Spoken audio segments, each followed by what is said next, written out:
అత్యధిక విస్తారంగా కురుస్తున్న వర్షాల వలన పత్తిలో మేజర్గా వేరుకులు సమస్యను అనేది మనము గమనించవచ్చు. దీని వలన ప్రతి మొత్తము వేర్లు నశించిపోవడము, ఆకులు మొత్తం ఎర్రగా మారడము ఇలాంటిది జరుగుతుంది. సో దీని నివారణకు మనం వర్షం వస్తున్నప్పుడు భూమిలో ఈ విధంగా నీరు నిలవకుండా కాలువలు తీసి ఈ నీటినన్నిటిని బయటికి పంపించే విధంగా మనము ఫస్ట్ ఆఫ్ ఆల్ తీసుకోవాల్సిన చర్య.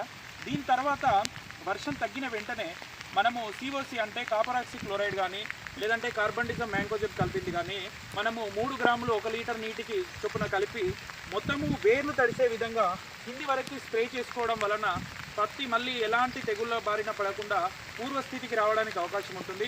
అదేవిధంగా పత్తిలో ఈ వర్షం తర్వాత ఏదైనా ఎర్రబడము లేదంటే ఏదైనా సమస్యను గుర్తించినప్పుడు వెంటనే పొటాషియం నైట్రేట్ 5 నుండి 10 గ్రాములు 1 లీటర్ నీటికి కలిపి ఒక 10 రోజుల వ్యవధితోని 2 సార్లు స్ప్రే చేసుకోవడం వల్ల ఈ వర్షాభావ పరిస్థితుల నుండి మొక్క